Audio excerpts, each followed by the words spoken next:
Selamat pagi sidang jemaat. Minggu ini kita masuk di minggu Advent kedua. Kita selalu merindukan Sang Pengharapan. Kita siapkan hati kita untuk dapat lahir di hati. Kita sambut Sang Sumber Pengharapan.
Memasuki masa Advent yang kedua, kita sambut kehadiran Raja di atas segala raja menerangi hati kita. Mari kita nyalakan Advent kedua ini.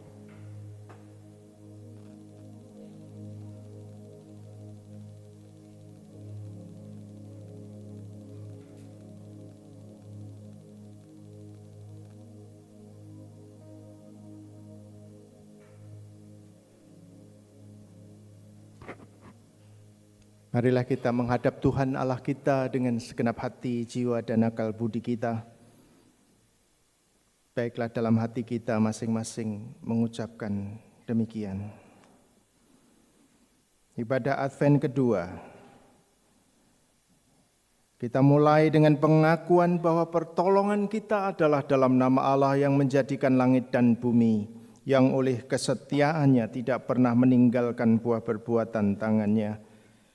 Anugerah dan damai sejahtera dari Allah Bapa, kasih dari Tuhan Yesus Kristus serta persekutuan Roh Kudus menyertai saudara sekalian. Amin.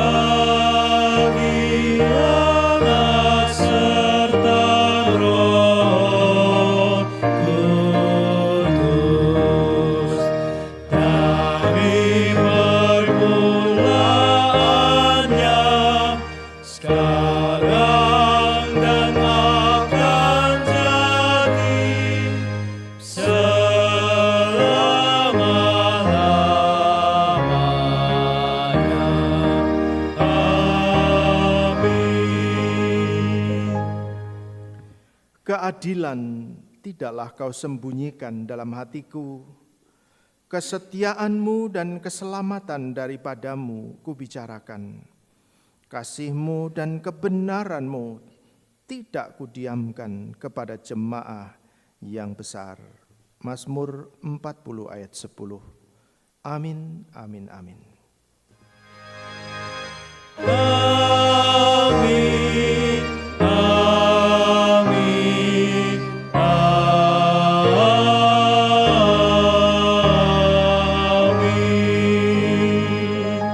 Mari berikan salam kepada kiri kanan kita, anugerah dan pemeliharaan Tuhan yang sempurna dalam hidup kita.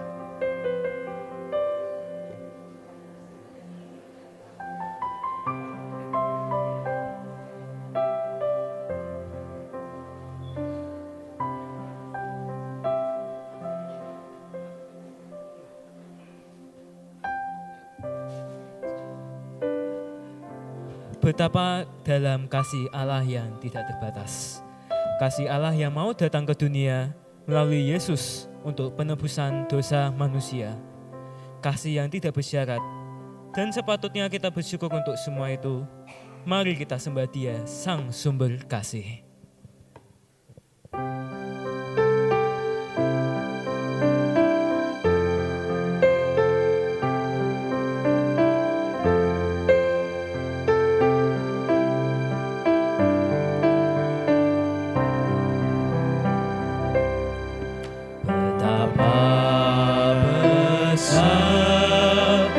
Kasih-Mu aku, sehingga Kau berikan Yesus padaku, supaya aku tidak binasa, melainkan beroleh hidup yang kekal. Mari kita nyanyikan betapa besar.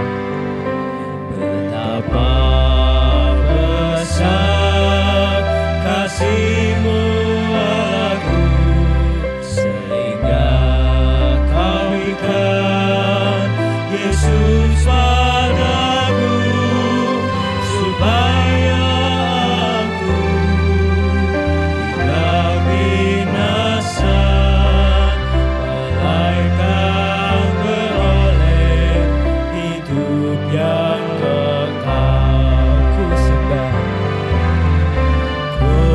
sembah Kau, ku sembah Kau, Engkau yang layak untuk ku sembah. Ku sembah Kau, ku sembah Kau, Engkau yang layak untuk ku sembah. Mari jemaat kita nyanyikan sekali lagi, betapa besar kasih. Betapa besar kasih-Mu aku, sehingga Kau berikan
Mari kita berdoa.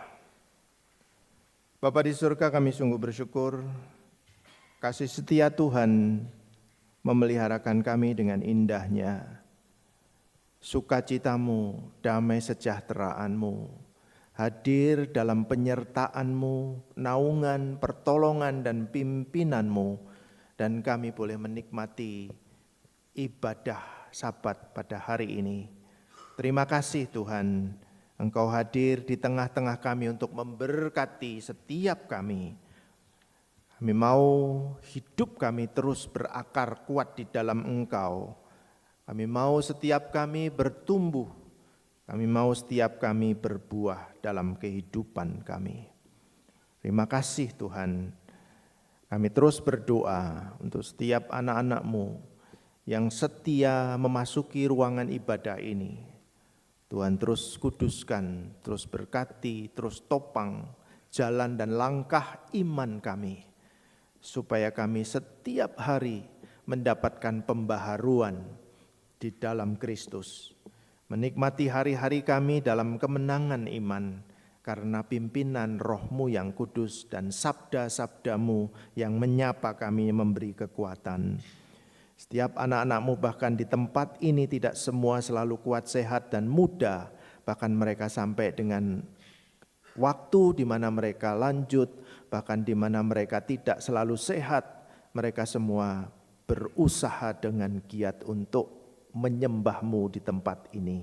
Engkau memberkati, memberikan damai sejahtera dan sukacita yang melampaui keterbatasan fisiknya, sehingga setiap anak-anak-Mu menikmati hadirat-Mu, mendapat kekuatan baru. Kami juga berdoa untuk sahabat dan saudara-saudara kami yang tidak bisa bersama kami karena keterbatasan, karena mereka sudah tidak dapat meninggalkan bahkan tempat tidur mereka. Tuhan juga terus menolong, menopang, memberi kekuatan sehingga mereka tidak tergeletak imannya, melainkan meski fisiknya lemah, imannya tetap kuat di dalam Tuhan. Kami terus doakan untuk saudara kami Cik Tina yang masih terus cuci darah, untuk Bu Martina yang masih terus kemo, bahkan masih terus pengobatan berlanjut, untuk saudara Eyi, untuk saudara kami yang terus juga dalam pengobatan yang mungkin kami tidak tahu, satu persatu mereka terus berobat dan Tuhan juga terus menolong.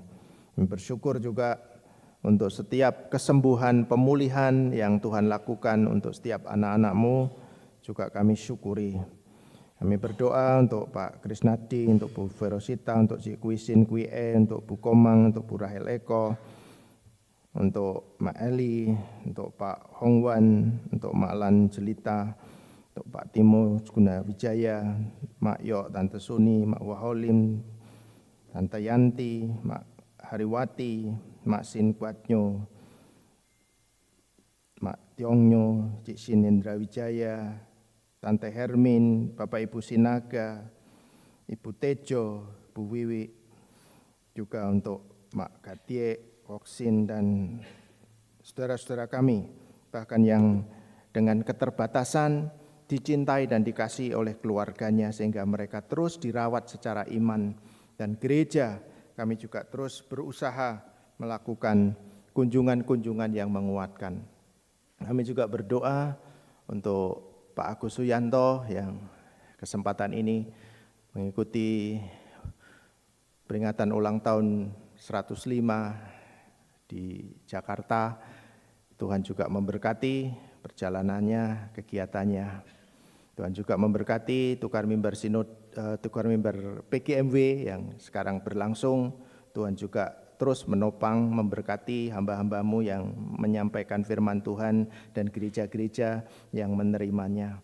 Kami juga terus teringat untuk pelayanan yang dilakukan oleh MDS dalam pendampingan di Sumatera, di tempat-tempat di mana orang mengalami kehilangan, mengalami goncangan psikis dan semua hal yang menjadi mereka terpuruk, mereka dapat didampingi. Kami berdoa supaya Tuhan menolong, memberikan hikmat, bahkan juga cinta kasih yang mendatangkan kabar baik tentang Yesus Juru Selamat bagi banyak orang. Engkau berkati untuk Pak Paul Hartono dan tim dan teman-teman yang ada di sana. Kami juga berdoa untuk pelayanan-pelayanan PIPKA dengan semua pelayanan di ujung-ujung tombak pelayanan di gereja-gereja di seluruh Indonesia, di Sumatera, di Kalimantan, di Sulawesi, juga pelayanan-pelayanan dari Bali, NTT, Sumba, Waingapu, Tuhan juga berkati. Terima kasih Tuhan, kami juga terus mendoakan untuk semua kegiatan komisi kami dalam rangka kegiatan-kegiatan Natal, setiap tanggal yang sudah dilancang, setiap latihan-latihan yang diadakan, biarlah kami tidak dikecohkan oleh aktivitas, tetapi kami sungguh sedang merayakan, menemukan Yesus sebagai Raja dalam kehidupan kami, mengutamakan Kristus daripada aktivitas ini, sembari kami merayakan, kami memberitakan bahwa Yesus adalah Raja Juru Selamat yang datang ke dunia. Dan setiap komisi yang ada dengan semua kegiatan-kegiatan Natal yang ada, menyemangati kami untuk melakukan dan memberitakan kabar baik kepada orang-orang di sekeliling kami. Terima kasih juga untuk pertolongan Tuhan buat Single Mandiri Dorcas yang sudah melakukan kunjungan untuk hamba-hamba Tuhan Emeritus dan juga teman-teman hamba Tuhan PGMW 4 untuk saling mendoakan dan memberkati. Tuhan juga berkati. Kami juga terus berdoa untuk bangsa dan negara kami secara khusus, kota kami, Jepara, semuanya Tuhan berkati dengan suasana yang indah. Kami boleh selalu bersyukur untuk setiap perlindungan, kebersamaan, kondusivitas, ekonomi yang baik, relasi yang baik satu dengan yang lain, sesama dan antar agama sekalipun. Kami sungguh bersyukur Tuhan memberikan kami boleh beribadah dengan baik dan bahkan saling berdampingan dengan saudara-saudara kami yang lain. Kami bersyukur atasnya. Terima kasih Tuhan. Kami juga terus berdoa untuk pelayanan-pelayanan yang ada di gereja kami, baik untuk Radio Muria dengan semua perkembangan pertumbuhannya, inovasi-inovasi yang ada. Tuhan terus memberkati, memberi kecukupan, dan apapun yang menjadi program-program yang baik, Tuhan yang mencukupkan, memberkatinya. Juga doakan untuk sekolahan Masehi, Tuhan berkati dengan segala program yang ada, pendidikan yang ada, juga untuk proses-proses pelayanan yang dilakukan dari guru dan karyawan, semuanya bisa menjadi tempat di mana orang-orang mempersiapkan masa depan bukan sekedar intelektual, tapi mereka juga mendapatkan karakter Kristus di dalamnya. Terima kasih untuk sekolahan Masehi. Terima kasih juga untuk setiap pelayanan yang Tuhan percayakan, sahabat-sahabat kami yang melayani, untuk pelayanan rumah duka, untuk pelayanan Amri Matea, untuk semua wilayah-wilayah pelayanan yang ada. Kami syukuri. Terima kasih Tuhan, kami juga bersyukur untuk saudara-saudara kami yang berulang tahun pada pekan ini. Kami bersyukur untuk Pak Arjen Sinaga, untuk Saudari Felicia Handoko, untuk Ibu Krista Widya Astuti, untuk Saudari Desi Triwidayanti, untuk Saudara Berry Ivan Kurniawan, untuk Saudari Roy Kevin Indrawan, untuk Ibu Rosalina Prayogo, untuk Pak Cahya Gunawan, untuk Pak Tuhari, untuk Pak Taufik Hidayat, untuk Saudara Julius Alfrida Putra, untuk Pak Denny Sugiarto, untuk Saudari Desi Yuliana Indah, untuk Saudari Ika Mariana, untuk Pak Diki Aprimogot, untuk Pak Peter Roymond, dan juga untuk Pak Tony Setiawan. Kami serahkan setiap anak-anak-Mu yang Engkau tambahkan usia, biar mereka juga semakin lekat dengan Tuhan, mereka semakin bersemangat untuk menjadi anak-anak Allah yang menjadi berkat, menjadi garam dan menjadi saksi. Terima kasih Tuhan, sempurnakanlah doa kami dengan doa yang sudah Tuhan ajarkan pada kami. Bapa kami yang di sorga, dikuduskanlah nama-Mu, datanglah kerajaan-Mu, jadilah kehendak-Mu di bumi seperti di sorga.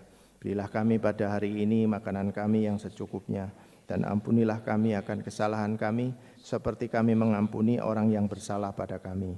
Dan janganlah bawa kami dalam pencobaan, tapi lepaskan kami daripada yang jahat. Karena Engkaulah yang mempunyai kerajaan dan kuasa dan kemuliaan sampai selama-lamanya. Amin. Mari kita puji Tuhan kembali. Tunas adil bagi Daud. Bahwa keturunan Daud akan datang Sang Mesias yang merupakan pengharapan.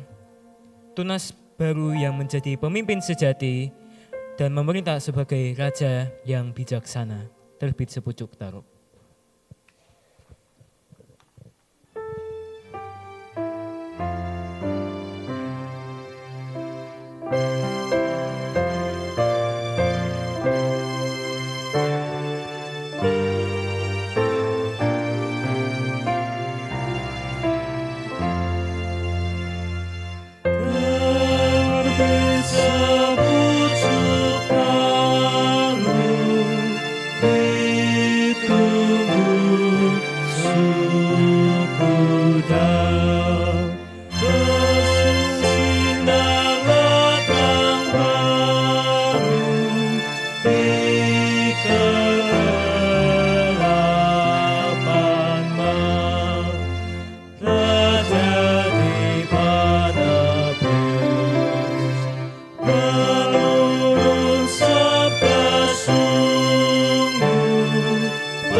Jemaat Tuhan, mari bangkit berdiri. Kita akan ambil bagian dalam ibadah ini dengan memberikan persembahan kepada Tuhan.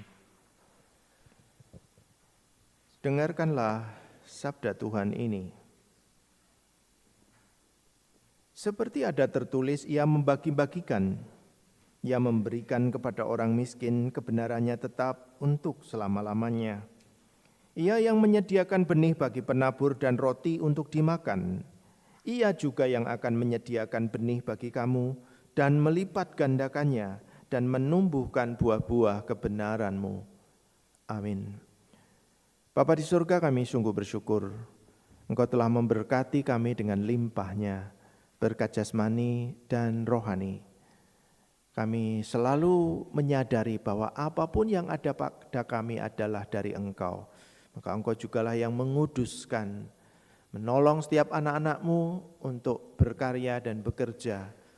Engkau yang membukakan tingkap berkat dari surga apapun yang menjadi profesi setiap anak-anak-Mu di tempat ini.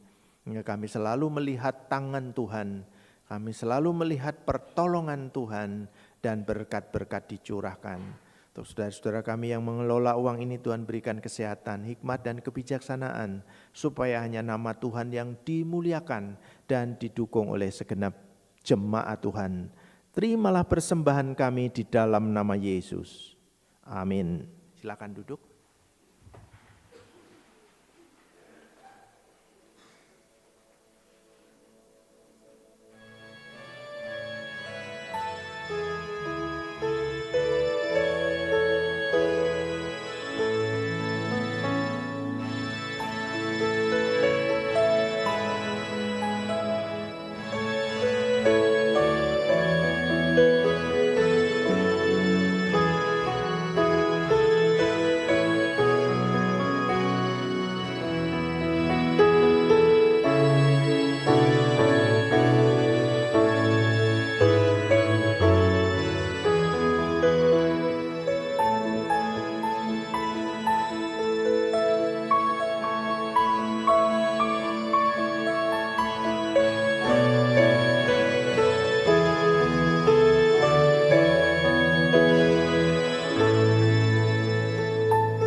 Selamat pagi Bapak Ibu sekalian dikasih Tuhan. Mari kita akan arahkan hati dan pikiran kita kepada Tuhan. Kita akan masuk dalam pemberitaan firman Tuhan dalam doa.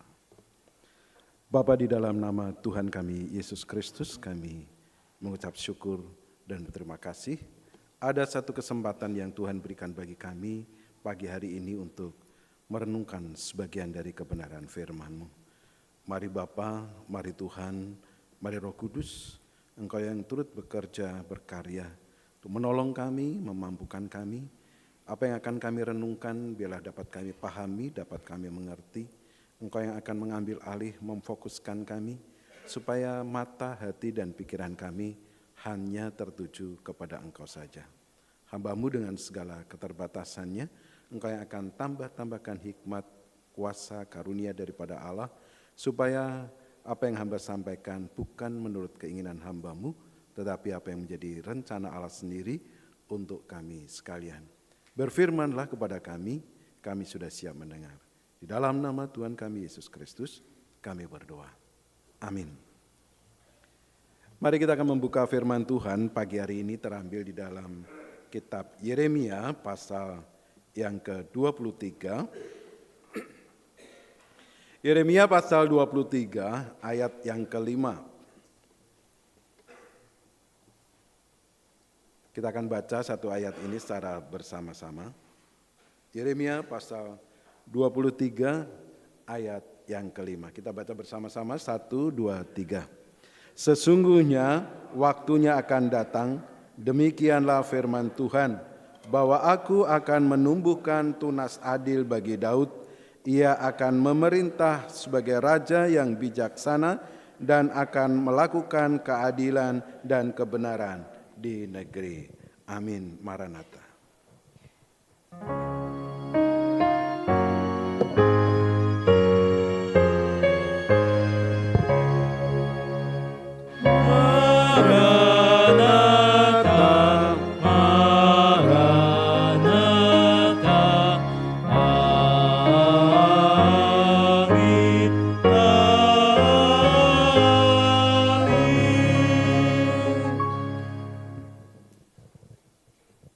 Shalom, selamat pagi.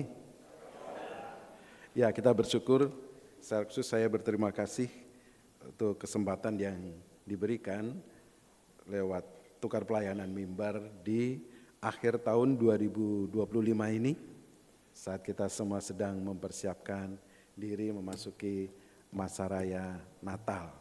Terima kasih untuk kesempatan yang Tuhan berikan dan kita mempersiapkan diri menyambut kelahiran Kristus di dunia ini.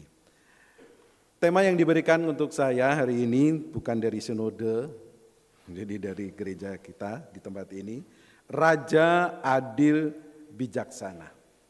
Ya, Bapak Ibu Saudara yang dikasihi Tuhan, jika kita memperhatikan kondisi atau keadaan dunia sekarang ini, kita mendapatkan satu kenyataan bahwa hidup kita hidup di zaman ketika keadilan seringkali diputarbalikkan dan kebijaksanaan menjadi sesuatu yang langka. Orang lebih tidak bijaksana tetapi bijaksini, ya. Banyak orang yang kecewa kepada siapa? Kepada para pemimpin, baik di dunia politik, sosial, keluarga, bahkan banyak orang juga yang kecewa dengan para pemimpin gereja. Tapi jemaat sini nggak ada yang kecewa ya dengan Pak Slamet ya? Ada nggak? Maksudnya nggak berani ngomong. Ya, Bapak Ibu, dalam konteks seperti inilah sebenarnya bahwa yang dikatakan oleh Yeremia pada waktu bagian firman Tuhan ini disampaikan, memang ketika situasi di mana kondisi yang sedang tidak baik-baik saja, sama seperti kondisi di dunia sekarang ini, di negara kita, Bukan dalam kondisi yang tenang, tetapi memang ada satu masa di mana kehancuran sedang melanda pada waktu itu untuk orang-orang Israel. Ketika para pemimpin tidak lagi bisa menjalankan fungsinya sebagai raja-raja yang bijaksana, sebagai raja-raja yang adil. Yeremia 23 secara keseluruhan sebenarnya di situ adalah teguran, ya, teguran yang keras untuk para gembala, para imam dan raja-raja yang bisa dikatakan lebih banyak menyengsarakan atau menyesatkan rakyatnya. Mereka memimpin dengan ketamakan, bukan dengan ketulusan, dan hanya mementingkan kepentingan pribadi, tidak berdasarkan dengan keadilan Allah. Lalu di tengah-tengah kegelapan dan kondisi yang sedemikian itu, Tuhan memberikan satu janji.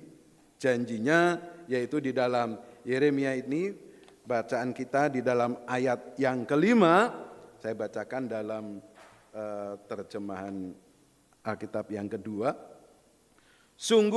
Sesungguhnya akan datang waktunya, demikianlah firman Tuhan, bahwa aku akan menumbuhkan bagi Daud tunas yang adil.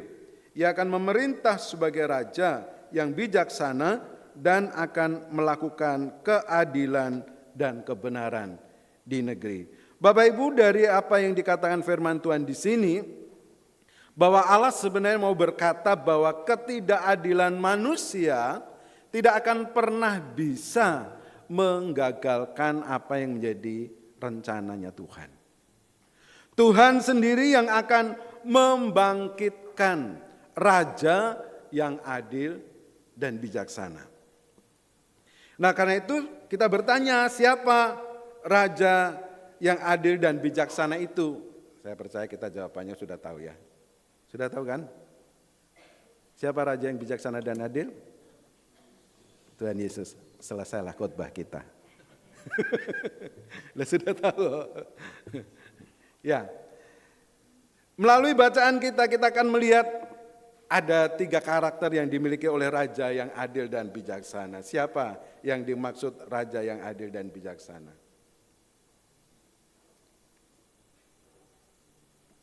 Ya. Yang pertama, raja yang adil dan yang bijaksana adalah Yesus. Bapak Ibu, kalau Bapak Ibu memperhatikan gambar itu satu gambar pohon yang ditebang, yang sudah kelihatan mau mati, sudah kelihatan kering lah sebenarnya, itu kelihatan kering, tapi tumbuh tunas. Kalau kita membaca dalam teks asli, kata tunas adil itu, tunas yang adil itu dipakai bahasa sananya itu semak sadik. Semak sadik itu sebuah metafora atau gambaran kehidupan yang muncul dari batang yang tampaknya sudah mati. Nah, kondisi bangsa Israel yang berkaitan dengan keadilan yang sudah sepertinya memang sudah tidak ada lagi, sudah mati. Allah berfirman, Allah memberikan janji bahwa akan ada tunas dari situasi yang sedemikian. Dan itu gambar yang menarik. Saya berdoa, tadinya saya langsung pas mempersiapkan bagian firman Tuhan ini, saya dapat ide di sebelah samping pastori itu ada pohon beringin yang sudah ditebang. Lalu pohon beringin sudah ditebang, sudah lama, sudah lapuk, sudah dibakar. Tapi di tunggul itu masih ada yang keluar tunasnya. Separuh itu sudah kering, sudah gosong gitu, sudah terbakar. Tadinya saya mau pakai itu. Tapi kok saya minta hikmat sama Tuhan, berdoa Tuhan kasih gambar yang bagus sih saya.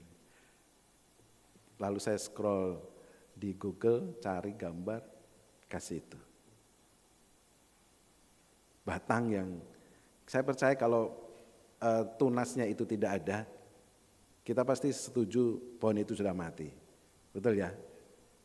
Pasti sudah mati itu. Kita sudah mati, nggak akan ada harapan lagi. Nah, situasi bangsa Israel di situ. Nggak ada pemimpin yang bisa diandalkan lagi karena sudah nggak adil lagi. Mereka hanya mementingkan dirinya sendiri. Karena itu dalam kondisi yang sedemikian, ya, ada satu pengharapan di mana bahwa sesungguhnya akan datang waktunya, demikian kata Tuhan, kata firman Tuhan. Bahwa aku sesungguhnya akan menumbuhkan bagi Daud tunas yang adil. Inilah Bapak Ibu, gambaran pada tunas yang adil difokuskan, diarahkan kepada Yesus Kristus. Ya. Ketika kita hidup ada di tengah-tengah dunia yang sekarang ini, bahwa kita merindukan semuanya berjalan dengan keadilan. Tetapi Bapak Ibu, berbicara tentang keadilan itu barang yang langka. Di mana kita bisa melihat dan mengalami ketidakadilan. Kita akan perhatikan coba. Keadilan terjadi, ketidakadilan terjadi di tempat kita bekerja. Ketidakadilan terjadi di dalam kehidupan berkeluarga. Saya selalu senang dengan ilustrasi Bapak Ibu punya anak 2, cowok cewek. Bapak-bapak biasanya lebih sayang cewek atau cowok? Kebanyakan. Bapak itu sayangnya sama cewek. Ibunya sayang sama cowok. Itu sebenarnya sudah menunjukkan ketidakadilan. Ya kan? Di Alkitab ceritanya siapa? Ishak dan Ribka. Punya anak berapa? 2. Bapaknya sayang sama siapa? Esau. Ibunya Yakub. Nah, itu dari awal sudah terjadi ketidakadilan. Nurun sampai sekarang. Jadi di dalam keluarga, belum hal-hal yang lain. Ya, saya suka juga ilustrasi di TikTok itu. Bapak Ibu, kalau anak-anak minta uang sama bapaknya, itu ada di TikTok itu. Ini anak, ini bapak, ini anak, ini ibu. Kalau anak minta uang sama bapak, itu biasanya langsung nyoh, gitu ya. Nih, tapi kalau ibu, kurek. Konon jaluk bapaknya. Padahal yang jadi bendahara itu siapa di rumah? Ibu kan? Biasanya jadi bendahara, kebanyakan bendahara di rumah, pegang uang itu biasanya ibu.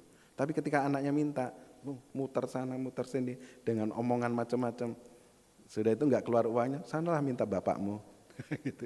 Itu tanda-tanda satu situasi dalam kehidupan. Banyak lagi yang terjadi dalam rumah tangga kita itu kadang ketidakadilan muncul. Juga ketika kita mengambil keputusan, ya, entah pemilihan majelis atau di luaran lah sana, biasanya siapa yang pendukungnya paling banyak, siapa yang ngasih uang paling banyak, gitu kan? Dia yang akan menang, gitu kan? Yang punya pengaruh, punya power dan lain sebagainya, dia yang akan terus dipilih. Tetapi ketika dia tidak punya apa, itu terjadi. Demikian juga di dalam kehidupan sosial bermasyarakat, ketidakadilan seringkali juga terjadi. Kita seringkali bisa memperhatikan di televisi, di siaran-siaran televisi, bagaimana kehidupan sosial di negara kita. Ya. Terlebih juga di dalam kehidupan bergereja. Di dalam kehidupan bergereja pun kadang ketidakadilan terjadi. Coba lagi pemilihan majelis contohnya. Ayo siapa pendukung si A, siapa pendukung si B. Gitu ya. Ketika jagoannya tidak terpilih, apapun nanti yang diprogramkan karena tidak sealiran dengan kita, nah dua itu dia akan cuek saja. Ngenes ya. Gereja pun ketidakadilan berlaku. Padahal kita ini sebagai orang-orang yang sudah dipilih oleh Allah, harusnya menegakkan itu. Nah, karena itu Yesus yang dikatakan sebagai raja yang adil itu mau menunjukkan buktinya di dalam perjalanan pelayanannya. Bapak Ibu, kalau kita membaca Yohanes pasal 8 ayat 1 sampai dengan ayat yang ke-11, di situ berbicara tentang perumpamaan seorang perempuan yang kedapatan berzina. Yesus mau membuka mata hati orang banyak supaya bagaimana menerapkan keadilan di tengah-tengah dunia. Orang-orang membawa perempuan yang berzina ini dengan tujuan apa? Supaya Yesus juga menghukumnya. Tetapi mereka lupa bahwa mereka sebenarnya juga manusia yang berdosa. Yang seringkali terjadi dalam pemikiran kita yang ada. Masalah dosa itu seringkali hanya berbicara masalah berzina, membunuh, mencuri gitu ya. Tapi kalau ngomongin orang berdosa enggak? Enggak. Berdosa. Ya kan? Yang tahu itu sesuatu yang baik dan kita tidak lakukan, firman Tuhan bilang apa? Berdosa kan? Orang-orang yang membawa perempuan yang berzina itu merasa bahwa dirinya benar. Maka mereka berharap Yesus akan menghakimi juga. Tetapi Bapak Ibu, apa yang dikatakan oleh Yesus, barang siapa tidak berdosa, hendaklah dia yang melemparkan batu pertama kali. Dalam satu kalimat ini Yesus mau menegakkan keadilan yang sejati. Sebagai raja, Yesus membela. Ketika dunia tidak adil terhadap kita, ia tahu penderitaan kita.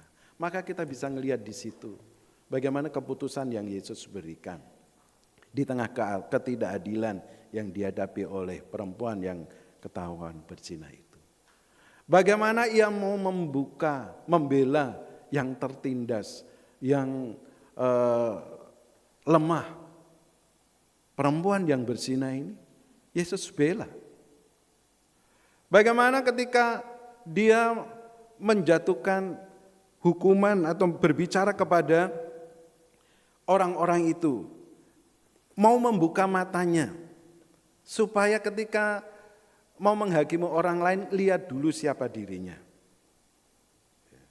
Jangan asal menghakimi. Ini menjadi perenungan di dalam kehidupan kita. Dan Yesus juga tidak terbawa kepentingan pribadi. Kalau Yesus pada waktu itu mau mencari supaya dia semakin terkenal, bisa saja kan untuk melakukan apa yang diingini oleh orang-orang yang sedang membawa perempuan yang berzina ini. Tapi Yesus enggak lakukan itu. Dan juga ketika dia menghakimi, tidak melihat rupa, tetapi melihat hati. Kita ini kan kadang, coba siapa yang berani negur kalau dia setiap saat itu kasih sumbangan gereja gitu kan.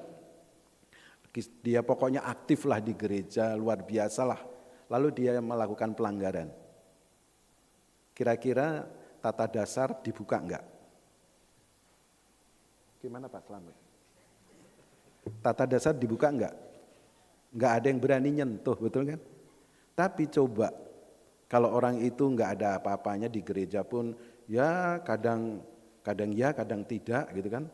Lalu melakukan pelanggaran, taruhlah pelanggaran moral, langsung biasanya kebanyakan kita langsung ambil. Wah ini harus di apa namanya? Gitu ya. Langsung yang lain pun mendukung. Iya ini betul. Sedangkan yang di sana pelanggarannya jelas, kelihatan. Orang ini sing wani ngutek-utek. Kadangkala masih berlaku seperti itu, menghakimi melihat rupa.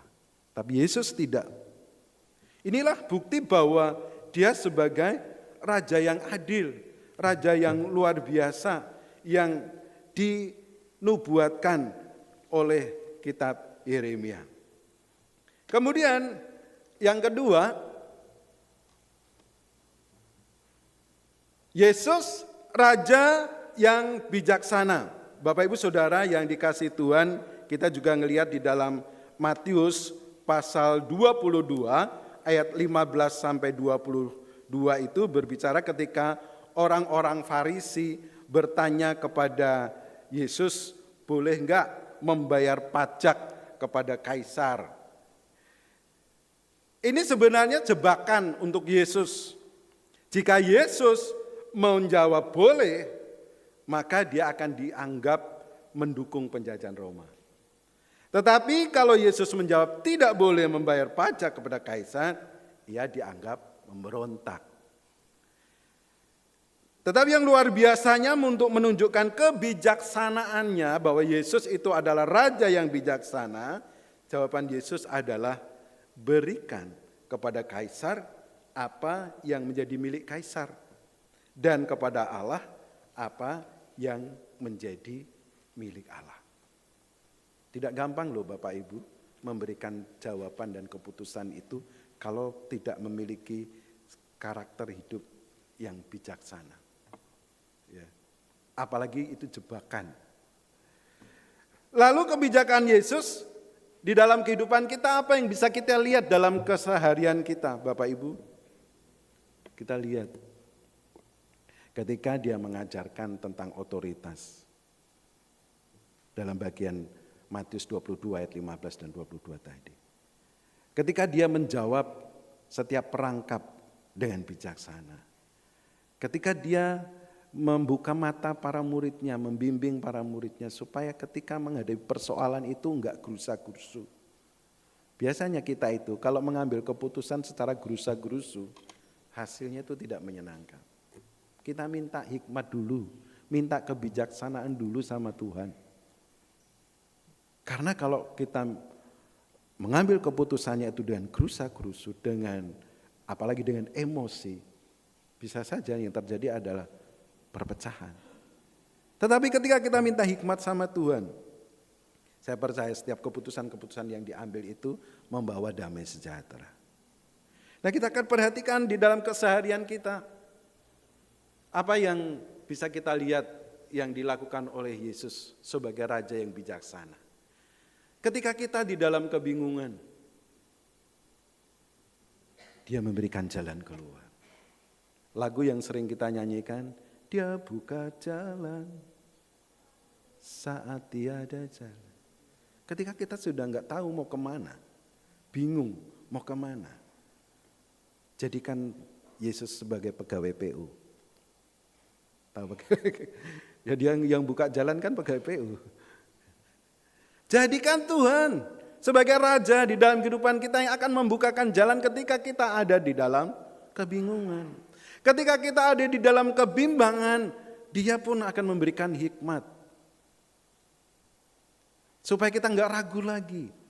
Ketika kita dalam kesesatan, bangsa Israel ketika ada dalam perjalanan menuju tanah perjanjian. Di depan Laut Teberau, di belakang tentara Mesir yang sedang mengejar mereka. Karena mereka lupa sama Tuhan, apa yang diomong sama mereka? Memangnya orang naik kuburan, gitu kan? Memangnya tidak ada kuburan lagi, maka kami harus dibawa mati di tempat ini. Satu situasi ketika hati kita tersesat, kehidupan kita tersesat, Tuhan berfirman kepada Musa, bilanglah sama mereka itu. Mereka akan orang-orang Israel, orang-orang Mesir yang sedang mengejar kalian itu. Terakhir mereka akan di situ. Itu satu gambaran bahwa ketika kita di dalam kesesatan, kita kembali kepada Tuhan. Kita minta pimpinan sama Tuhan. Minta pertolongan sama Tuhan. Kita kembali kepada Dia. Dia akan menunjukkan kebijaksanaannya. Saya selalu ingat kisah yang menarik ini tentang ada salah satu oma-oma di Surabaya yang umurnya 105 tahun. Oma-oma yang umurnya 100, ada yang umur 105 tahun di sini? Oma-oma yang 105 tahun itu umurnya, dia ingat berapa anaknya, berapa cucunya, berapa cicitnya, berapa ya cucu, cicit, apalagi? Cucu, cicit, canggah gitu. Ya, apalagi dan seterusnya. Jadi dia ingat semua. Di usia 105 tahun, nama-nama anak menantu semua diingat. Lalu ketika ditanya, Oma, apa rahasianya? Ada yang tahu rahasianya? Dia bilang rahasianya hanya satu, Tuhan Yesus. Bayangi, oma-oma sudah sekian tahun umurnya, dia masih menjadikan Yesus sebagai satu-satunya raja di dalam kehidupannya. Nah, bagaimana dengan kita? Selanjutnya adalah bahwa Yesus itu menegakkan keadilan dan kebenaran. Bapak Ibu Saudara yang saya kasih di dalam Tuhan kita Yesus Kristus, pemerintahan Yesus itu bukan pemerintahan hanya sekedar teori. Teori itu hanya bisa dipelajari.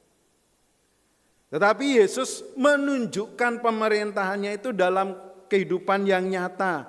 Ia betul-betul menegakkan keadilan dan kebenaran. Keadilan itu, kata keadilan itu dipakai kata mispat yang artinya keadilan yang melindungi. Keadilan yang melindungi orang yang lemah. Sedangkan kata sedekah, kata kebenaran itu diartikan kebenaran yang memulihkan hidup. Jadi Yesus sebagai raja yang adil, dia itu akan menegakkan keadilan sampai dia melindungi mereka yang lemah. Bukan hanya orang-orang yang hebat, bukan hanya orang-orang yang kaya. Tetapi orang-orang yang lemah pun merasakan keadilan Yesus. Kalau kita lihat dalam perjalanan pelayanan Yesus, rata-rata kan datang ke dunia orang-orang yang papa. Orang-orang yang tidak mampu, justru banyak bagian-bagian firman Tuhan yang menceritakan tentang itu. Yesus tidak hanya memerintah di surga, tetapi ia memerintah di dalam setiap hati kita sebagai orang percaya. Karena itu ketika Kristus menjadi raja di dalam kehidupan kita, harusnya yang nampak adalah keadilan itu muncul dalam, apa itu dari sini tidak kelihatan, dalam cara ia memperlakukan orang lain. Jadi Bapak Ibu, kalau kita menjadikan Yesus Kristus Raja dan Tuhan kita, maka harusnya karakter ilahi itu harus nampak di dalam kehidupan kita. Bagaimana kita memperlakukan orang lain. Ya. Mari kita cek ketika Bapak Ibu ketemu seseorang dengan pakaian yang rapi, atau ada orang berpakaian rapi datang ke rumah. Kita menyambutnya bagaimana? Lalu datanglah pemulung ke rumah kita dengan pakaian yang compang-camping. Bagaimana kita menerimanya? Nah, sebagai orang yang percaya kepada Yesus Kristus, keadilan Kristus pun harus nampak di situ. Ketika ada orang yang berbeda karakter, berbeda watak, berbeda sifat, berbeda cara berpakaian, harusnya ketika kita menyambut dia pun sama, tidak membeda-bedakan.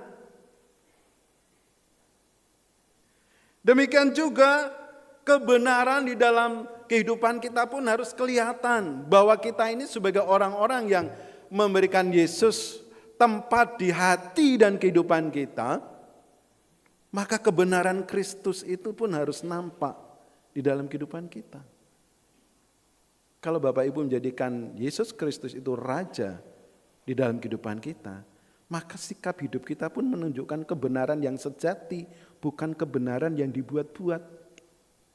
Ya.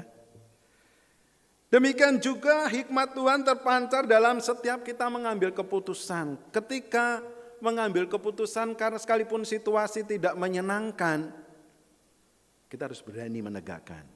Ini keliru, ini salah. Ya. Satu ketika saya diperhadapkan satu situasi yang menurut saya menyudutkan, memojokkan. Gereja, bukan di tempat kita, gereja itu pada waktu itu punya program mau membangun kamar untuk ya kalau ada mahasiswa praktek atau apa gitulah supaya nggak bergabung di pastori karena pastorinya kecil. Ini sudah kita rapatkan, tang. Oke disetujui. Cuma masalahnya lupa tidak dinotulen. Lalu majelis kan berganti. Majelis berganti. Lalu ada persidangan jemaat. Bapak Ibu, namanya persidangan jemaat itu kan sebenarnya bukan untuk nyidang pendeta kan.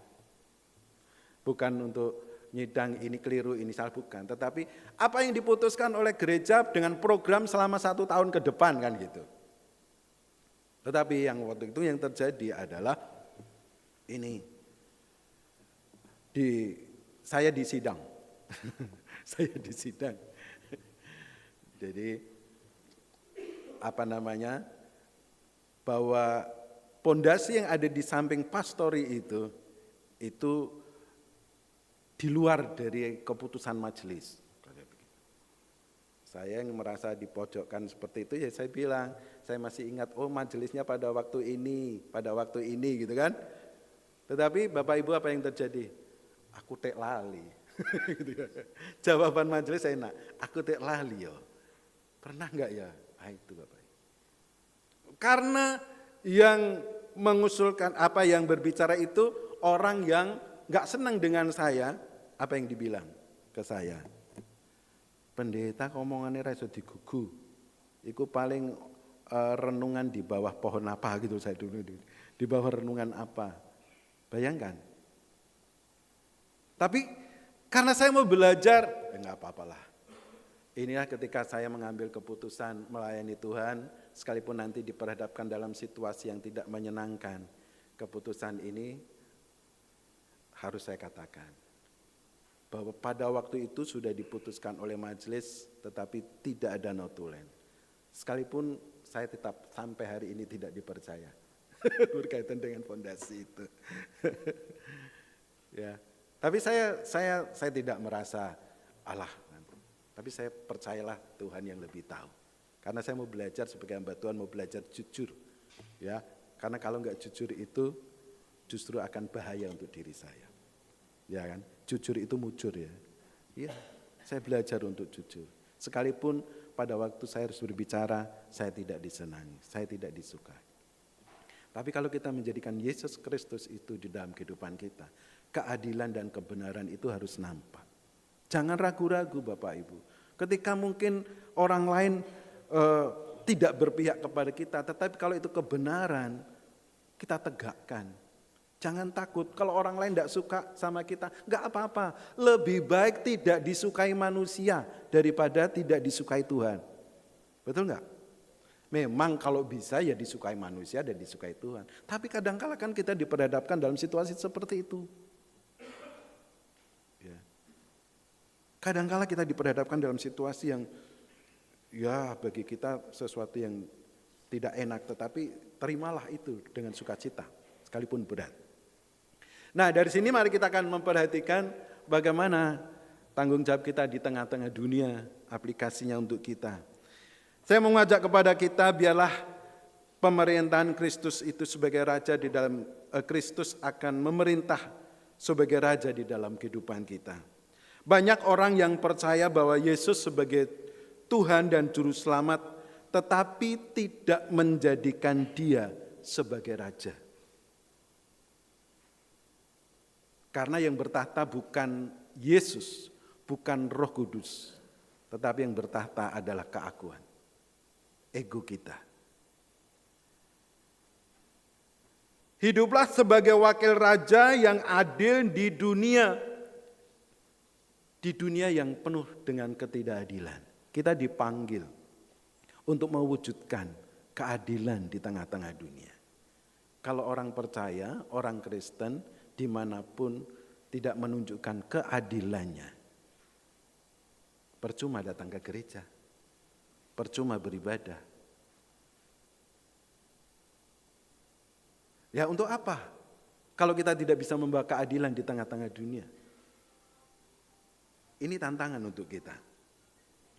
Kemudian tunjukkanlah hikmat dalam setiap keputusan hidup yang Anda ambil. Tadi sudah berikan contohnya. Dan teruslah hidup di dalam kebenaran. Tanggung jawab kita adalah hidup dalam kebenaran. Mari biarkan Kristus Tuhan yang menjadi Raja yang adil dan bijaksana itu bertahta di dalam kehidupan kita. Karena kalau Kristus bertahta di dalam kehidupan kita, maka karakter-karakter ilahi, karakter-karakter Kristus itu akan nampak dalam keseharian kita. Dan biarlah itu meneguhkan, menguatkan kita ketika kita memasuki masa raya Natal tahun ini. Tuhan Yesus memberkati. Selamat merayakan sukacita Natal dan menyongsong tahun baru 2026. Mari kita tundukkan kepala.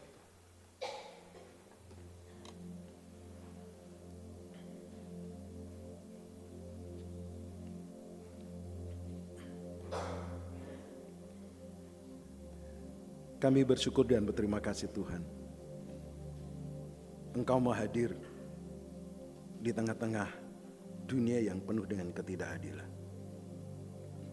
Engkau mau menunjukkan keadilan-Mu dan kebijaksanaan-Mu. Dan biarlah karakter-karakter Kristus itu terpancar di dalam kehidupan kami sebagai orang-orang yang percaya. Tolong kami supaya kami membuka mata hati dan pikiran kami, membuka hati supaya Kristus yang bertahta di dalam kehidupan kami.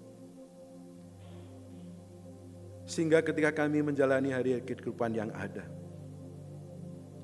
apa yang difirmankan dan apa yang menjadi karakter-karakter Kristus itu kelihatan jelas, terpancar di dalam kehidupan keseharian kami. Mampukan kami Tuhan, kami sadar kami terbatas.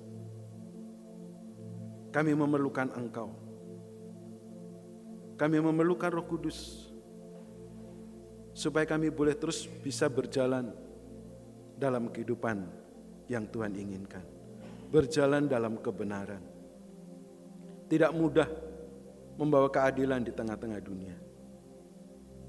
Tetapi kalau kami menjadikan Kristus Raja dan bertahta di dalam kehidupan kami, maka kami akan dimampukannya. Terima kasih Bapa, terima kasih Tuhan. Hamba-Mu sudah berhenti berbicara. Biarlah Roh Kudus yang akan menyempurnakan semua itu di dalam kehidupan kami. Dan pakailah kami untuk menjadi pelaku-pelaku firman yang setia.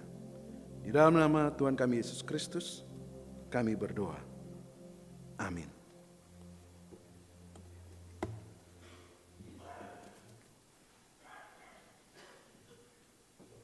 Terima kasih Pak Pendeta Yohanes Kristiono. Selanjutnya kita akan memberikan selamat kepada sahabat-sahabat kita yang berulang tahun pada pekan ini dan sebagian sudah masuk di ibadah KU1. Jadi saya akan memanggil beberapa saudara yang datang, silahkan bangkit berdiri yang berulang tahun pada pekan ini. Dan nama Pak Arjen Sinaga, Ibu Krista Widya Astuti, Ibu Rosalina Prayogo, Pak Tuhari, Pak Diki Mogot, Pak Peter Raymond. Ya, kalau ada silakan berdiri. Oh,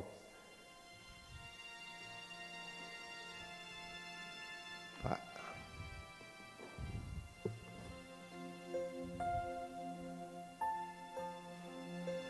Oh, Bu Rosalin.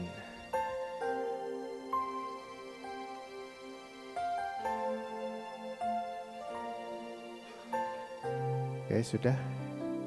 Warta jemaat. Selamat berulang tahun, Tuhan berkati.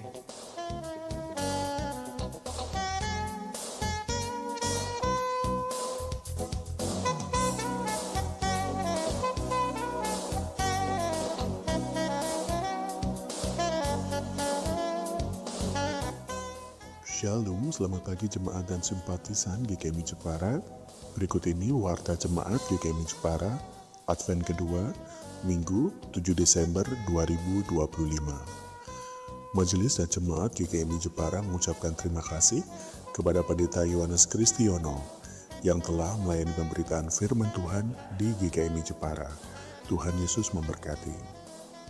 Pada hari ini, Minggu 7 Desember 2025, di GKMI Jepara Cabang Gria Tahunan Indah akan dilaksanakan pembaptisan kudus atas diri Ibu Siti Sumarni. GKMI Jepara mengadakan kebaktian penyerahan anak pada hari Minggu, tanggal 14 Desember 2025.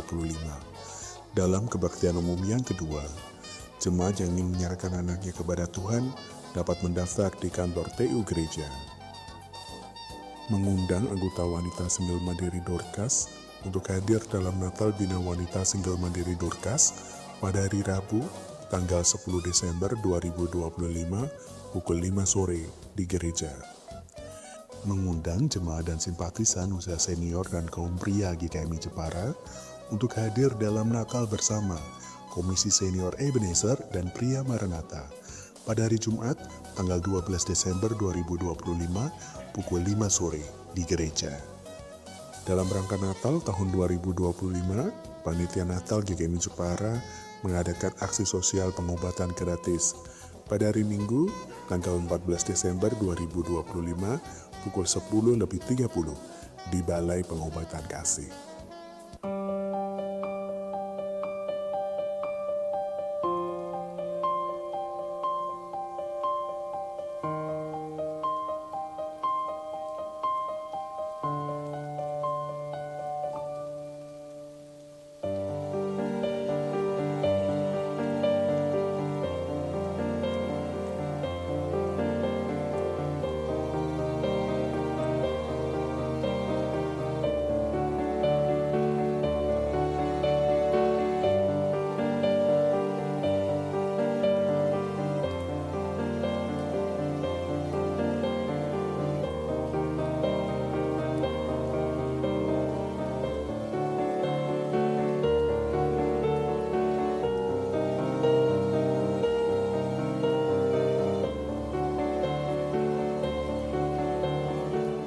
Mari hadir dalam kebaktian umum hari Kamis, tanggal 11 Desember 2025, pukul 5 sore.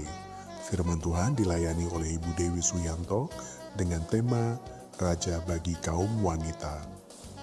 Dan kebaktian umum hari Minggu, tanggal 14 Desember 2025, pukul 6 dan 9 pagi.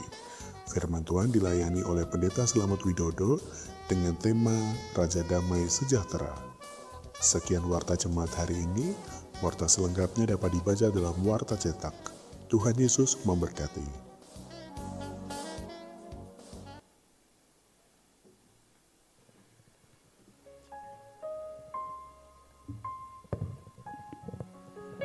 Bapak Ibu yang dikasihi Tuhan, seringkali kita tidak sepenuhnya memahami misteri dan kebesaran Tuhan. Tapi kita dapat mengimaninya melalui tindakannya, terutama penebusannya melalui Yesus Kristus. Kita pujikan, ku kurang tahu mengapa Tuhan Allah.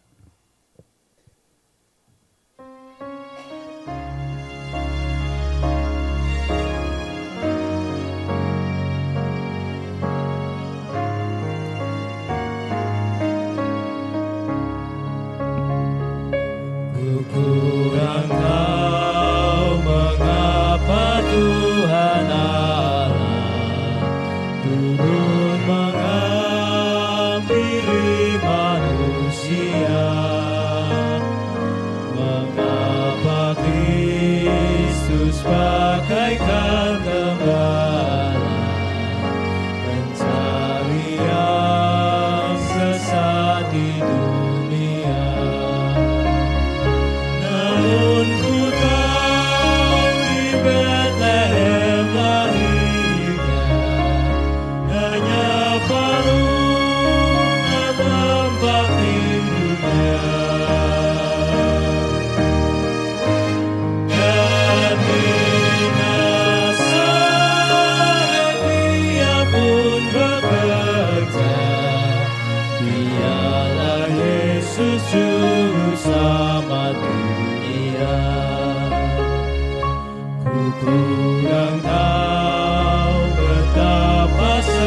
pusaranya selama hidupnya di dunia. Di kayu salib rela menderita dan diberi pakai mahkota. Namun ku tahu Dia penghibur duka, segala dosa dihapuskannya. Diangkatnya beban kita semua. Dialah Yesus Juru Selamat dunia. Bapak Ibu sekalian,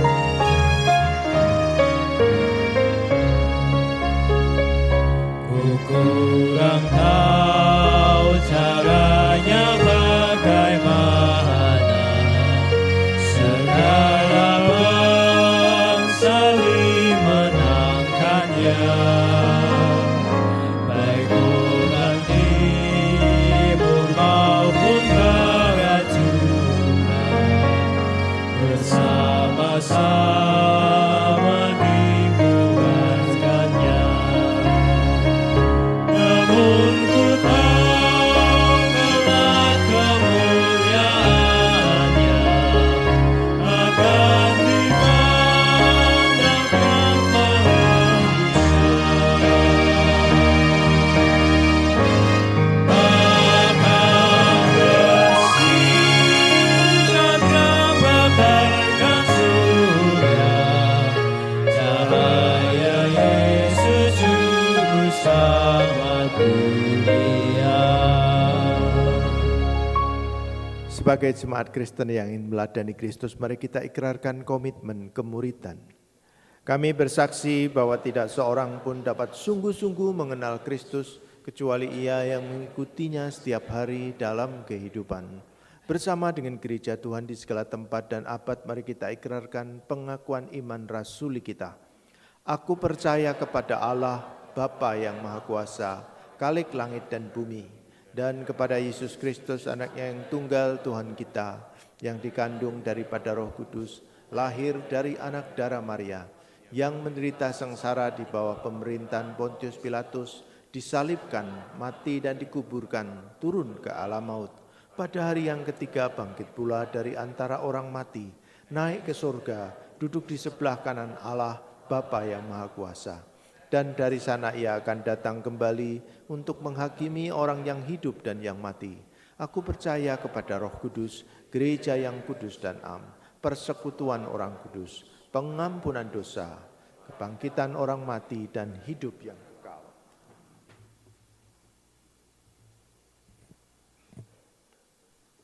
Sidang jemaat yang dikasihi Tuhan, arahkanlah hatimu kepada Tuhan, pulanglah ke rumah masing-masing serta terimalah berkat. Jemaat Tuhan, pulanglah dalam damai sejahtera dan terimalah berkat Tuhan. Tuhan memberkati engkau dan melindungi engkau. Tuhan menyinari engkau dengan wajah-Nya dan memberi engkau kasih karunia. Tuhan menghadapkan wajah-Nya kepadamu dan memberi engkau damai sejahtera.